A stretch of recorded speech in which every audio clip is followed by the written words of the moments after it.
Querido irmão, querida irmã, para essa terça-feira da 30ª semana do Tempo Comum, nesse dia 25 de outubro, dia que celebramos a festa de Santo Antônio de Santana Galvão, temos como proposta de reflexão o texto de Lucas, capítulo 13, do versículo 18 a 21. Naquele tempo, Jesus dizia: A que é semelhante o reino de Deus e com que poderei compará-lo? Ele é como a semente de mostarda que um homem pega e atira no seu jardim. A semente cresce, torna-se uma grande árvore e as aves do céu fazem ninhos nos seus ramos. Jesus disse ainda: Com que poderei ainda comparar o reino de Deus?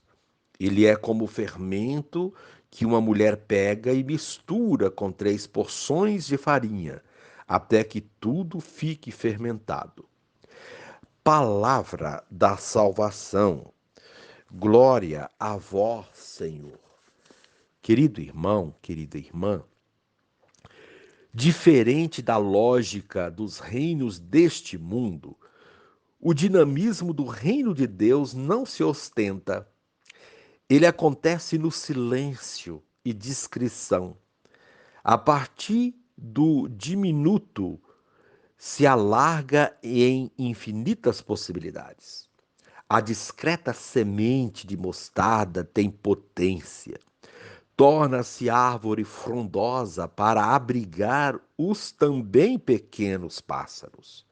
À semelhança do fermento invisível na massa, a comunidade é chamada a realizar o bem sem fazer barulho. Por vezes, pode ocorrer que pensemos que nada de bom estaria acontecendo em nosso meio, presos em nossa rotina, Cronos. Esquecemos-nos de que o tempo de Deus, o Kairos, é diferente do nosso.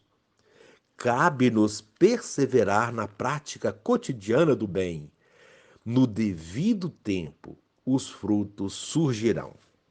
Querido irmão, querida irmã, para abrir a todos o conhecimento do reino de Deus, Jesus contou belas histórias envolvendo o dia a dia de seus ouvintes.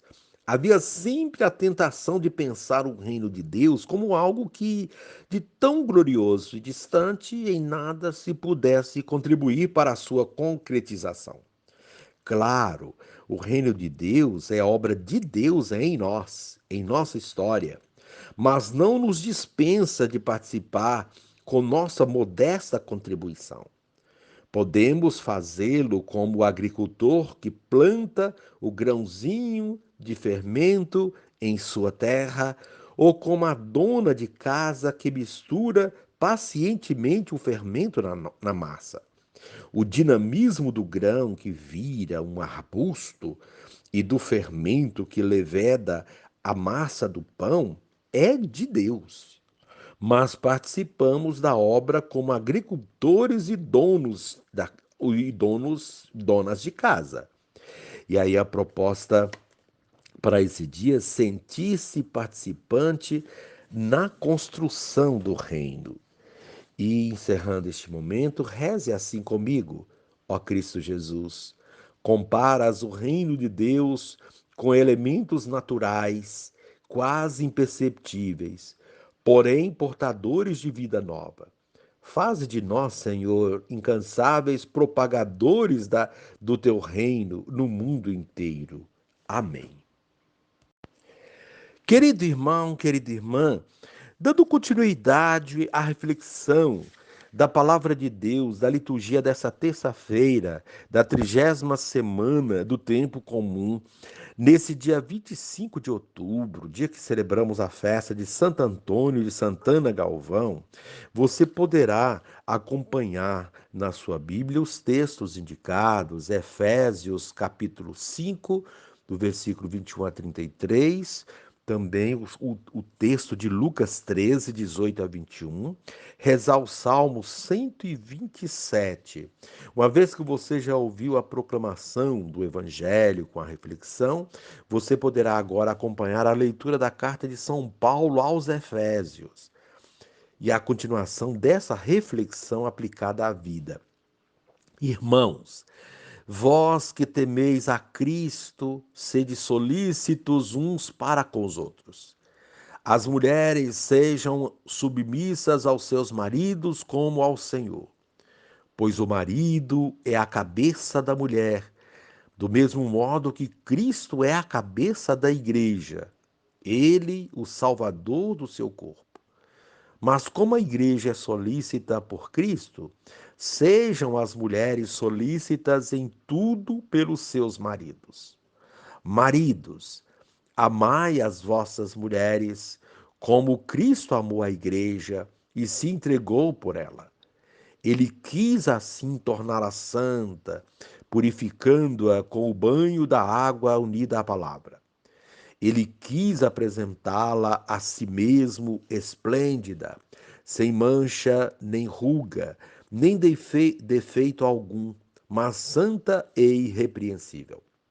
Assim é que o marido deve amar a sua mulher como ao seu próprio corpo. Aquele que ama a sua mulher, ama-se a si mesmo. Ninguém jamais odiou a sua própria carne. Ao contrário, alimenta-a e cerca-a de cuidados, como Cristo faz com a sua igreja. E nós somos membros do seu corpo. Por isso, o homem deixará seu pai e sua mãe e se unirá à sua mulher, e os dois serão uma só carne. Este mistério é grande e eu o interpreto em relação a Cristo e à Igreja. Em todo caso, cada um, no que lhe toca, deve amar a sua mulher como a si mesmo, e a mulher deve respeitar o seu marido. Palavra do Senhor, graças a Deus.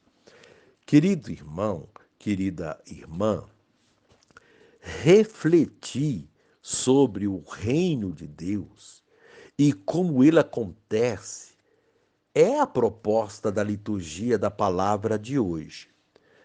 Quando falamos do reino de Deus, logo imaginamos algo além dessa vida, mas os textos bíblicos mostram que ele começa aqui e que é construído a partir de pequenos gestos de amor e de solidariedade.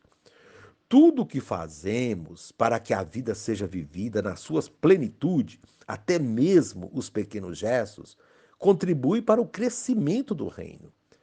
Assim, a primeira leitura da carta aos Efésios mostra que o reino começa dentro de casa, em nossas famílias, quando há amor e respeito entre seus membros.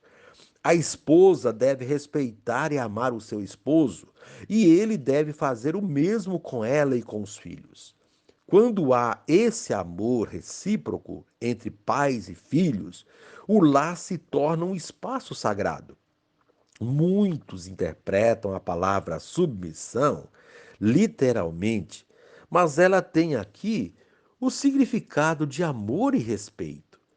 Por essa razão, não podemos levar ao pé da letra a expressão que Paulo usa no início dessa primeira leitura, porque se assim o fizermos, estaremos legitimando as desigualdades e até mesmo as situações de opressão que ocorrem dentro dos lares. A palavra amor, que vem logo a seguir, coloca por terra qualquer interpretação errônea dessa leitura. Quem ama, respeita, não oprime, não tem atos de violência, nem procedimentos que diminuem a outra pessoa. Na família, quando é vivida essa relação de amor e compreensão, ela se torna lugar de construção do reino de Deus. Assim, o evangelho de hoje aponta para a construção do reino que começa em casa, usando duas parábolas bastante conhecidas, a da semente de mostarda e a do fermento. São duas curtas parábolas do lar e da sua extensão que contêm um significado impressionante para a vida. Com elas, vemos que o campo de semeadura é vasto e sujeito a intempéries, mas se formos perseverantes, conseguiremos colher muitos frutos. Assim é a vida em família, assim é a vida na comunidade e na sociedade.